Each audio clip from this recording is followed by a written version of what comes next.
அனைவருக்கும் வணக்கம். நீங்கள் நம்ம சேனலுக்கு புதுசுன்னா பக்கத்தில் இருக்கிற பெல் பட்டனை அமைத்தி சப்ஸ்கிரைப் பண்ணிக்கோங்க. தொடர்ந்து எல்லா வீடியோக்களையும் நீங்கள் பார்க்கலாம். காப்பி ரெடி, எடுத்துகிட்டு போய் லைனு குடியா.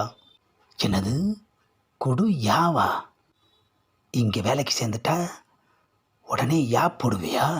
சப்ளையர் தானேயா? ஆஹா, நான் யாருங்கிறது தெரியாமல் என்னையவே எய்த்து பேசுகிறான். பேசட்டும். அதோ காப்பியை கொண்டு போய் லைனுக்கு கொடுப்போம். என்னது நம்மால் உட்காந்துருக்கான், காப்பி இவனுக்கா? என்ன ப்ரோ நீங்கள் எங்கே? இந்த காஃபி டேயில் தான் அருண் நான் வேலை செய்கிறேன். நீங்கள் எவ்வளோ பெரிய ரவுடி, கப் சிப்புன்னு காஃபி டேயில் வேலை பார்த்துட்ருக்கீங்க. இப்போது கோச்சாங்கிற பேரே இல்லையா? ஆஹா, சைக்கிள் கேப்பில் நம்மளையே கலாய்க்கிறான். பேரும் இருக்குது, ஆள் நானும் இருக்கேன். அப்போ இன்னும் ரவுடி தொழில் உடலை அமைஞ்சிடுச்சு.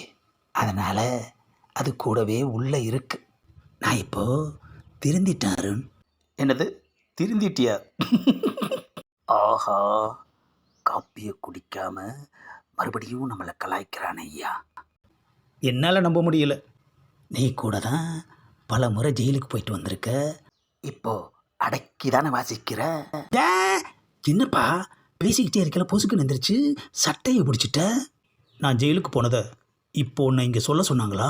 சட்டையிலேருந்து கையை எடு அருண். எடுக்கலைன்னா என்ன பண்ணுவ? கோபப்பட்ட கோச்சா நானே அடங்கிட்டேன்.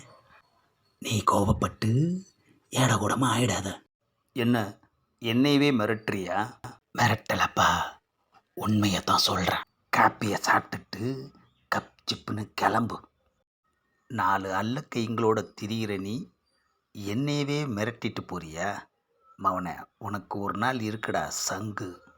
அப்பாடா, ஒரு வழியா அருண்கிட்ட தப்பிச்சு பாத்ரூமுக்குள்ளே வந்துட்டேன்.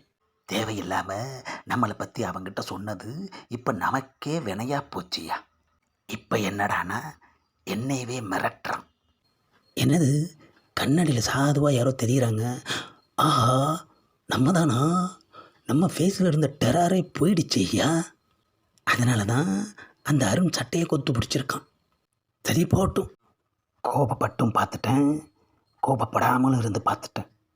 ரெண்டுமே சரிப்பட்டு வரல. இனிமே ரூட்டை மாற்ற வேண்டியது தான். கோச்சா, யார் அது? நான் தாயா உன் மனசாட்சி. ஏயா பாத்ரூம்குள்ளேயுமா வருவ? ஓ மனசாட்சி தானையா, நீ போகிற இடத்துக்கெல்லாம் வருவேன்.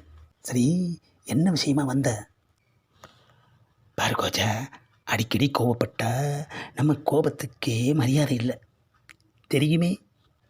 கோபமே படாமல் இருந்தால் நமக்கே மரியாதை இல்லை, அதுவும் தெரியுமே. ரெண்டையுமே விவேகானந்தர் சொல்லியிருக்கார். நான் கோபப்பட்டதுனால என்ன நடந்ததுன்னு உனக்கு தெரியுமில்ல? எனக்கு தான் முதல்ல தெரியும், இப்போது ஆடியன்ஸுக்கும் தெரியட்டும். என்னமோ பாட்சாவோட ஃப்ளாஷ்பேக் மாதிரி ரொம்ப பில்டப் பண்ணுற. இது கோவை கோச்சாவோட ஃப்ளாஷ்பேக், புரியுதா?